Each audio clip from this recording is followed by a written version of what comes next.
Till now we have discussed the various components of the electrical drive system. Now the next component is the load torque.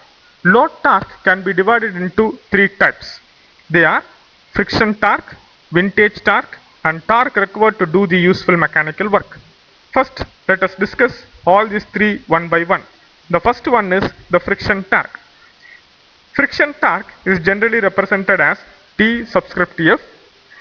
That is, friction will present at the motor shaft and also in various parts of the load. Tf is equivalent value of various friction torques represented to the motor shaft. Variation of friction torque with speed is shown in the figure. Its value at standstill is much higher than its value slightly above zero speed. Friction at zero speed is called stiction or sometimes as static friction also. In order for a drive to start, the motor should at least exceed stiction. Friction torque can be again resolved into three components. They are viscous friction torque, Coulomb friction torque and torque present at standstill. Viscous friction torque is generally denoted as Tv, which varies linearly with speed. That is, Tv is directly proportional to omega, and it exists in lubricating bearings due to laminar flow of lubricant. Coulomb friction torque is generally denoted as Tc, which is independent of speed, and it exists in bearings, gears, couplings and brakes. And torque present at standstill is denoted as Ts, which is present only at standstill. Therefore, this torque is not taken into account when we are analyzing it dynamically. So all these three torques are shown in the figure 1. Here, viscous friction torque is varying linearly with speed, which is denoted in the green line as Tv, and Coulomb friction torque is independent of speed, which is denoted in the orange line as Tc, and torque present at standstill, which is denoted as Ts in the red color. If I add all these three, Tv, Tc and Ts put together, then I get a resultant friction torque, which is something as is shown in the next graph, which is very similar to that of what we have seen in the previous slide. As I told you, load torque can be resolved into three components: friction torque, vintage torque and torque required to do the useful mechanical work. We have seen clearly about the friction torque. Next is the vintage torque, which is generally denoted by T subscript W. When motor runs, wind generates a torque opposing the motion. This is known as vintage torque. Vintage torque, that is, they exist due to turbulent flow of air or liquid. This is a torque which is proportional to the speed squared. That is, Tw is directly proportional to omega square. Next is the torque required to do the useful mechanical work, which is also called as a load torque, TL. Nature of this torque depends on particular application. It may be constant and independent of speed. It may be some function of speed. It may depend on position or path followed by load. It may be time invariant or time variant. It may vary cyclically, and its nature may also change with load's mode of operation. So, mechanical load torque is a very important torque which plays a vital role in selecting the type of a motor. In electrical drives, the driving equipment is an electric motor. One of the essential requirements in selecting the particular type of a motor for driving a machine is the matching of speed torque characteristics of the driven unit and that of a motor. Therefore, the knowledge of how load torque varies with speed of the driven machinery is necessary. Different types of load exhibit different speed torque characteristics.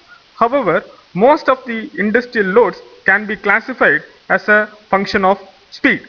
Therefore, load torque is always a function of speed. That is, TL is directly proportional to omega superscript of k, where k is an integer or a fraction.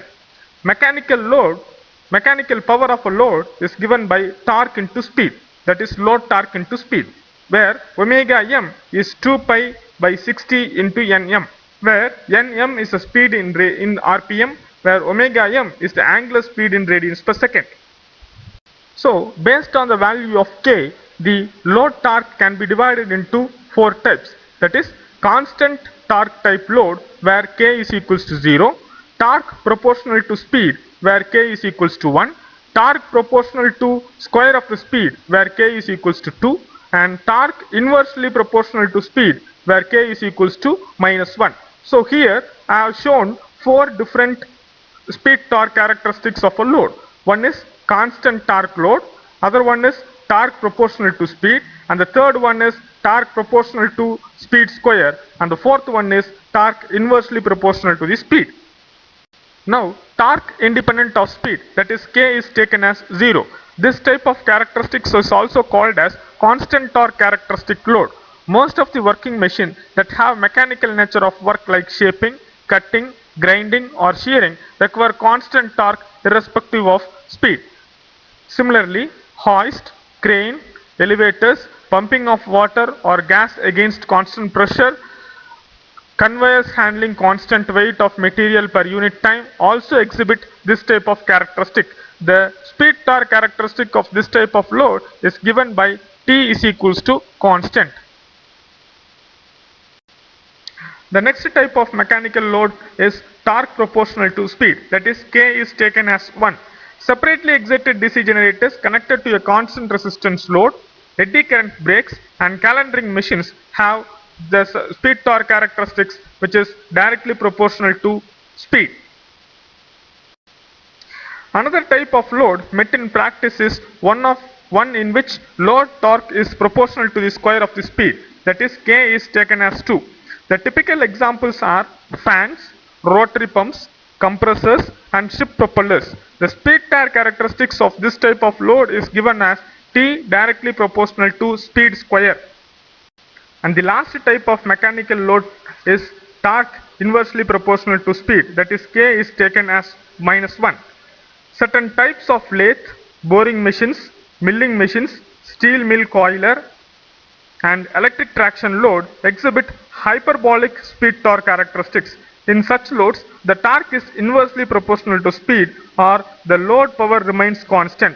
This type of characteristics is given by torque directly proportional to 1 by omega.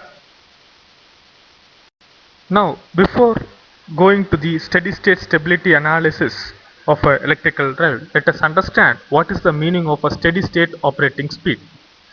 Now, let us recall the general equation which we have discussed earlier. Te minus TL is equals to J into d omega m by dt, which is Te is equals to TL plus J into d omega m by dt. During the steady state operation, there will not be any changes in speed with respect to time. Therefore, d omega m by dt will be equal to 0. Therefore, Te will be equal to TL. The speed at which Te will be equal to TL is what we call it as steady state operating speed.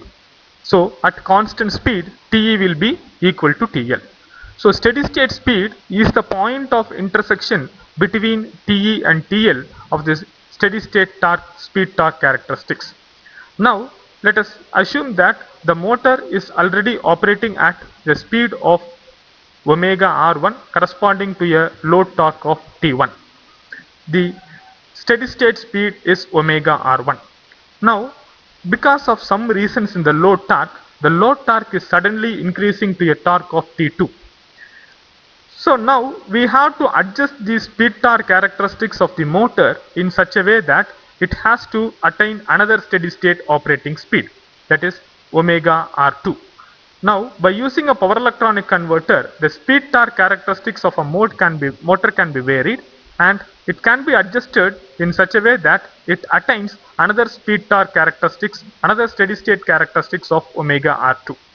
Now let us assume that because of some other reasons, the load torque is suddenly decreasing to another torque of T3, which is much below than T1. Now it is again, we have to adjust the speed torque characteristics of the motor in such a way that it attains the another steady state speed of omega R3. So this is the speed at which Te will be equal to TL is what we call it as steady state operating speed. Now let us discuss the steady state stability of an electrical drive.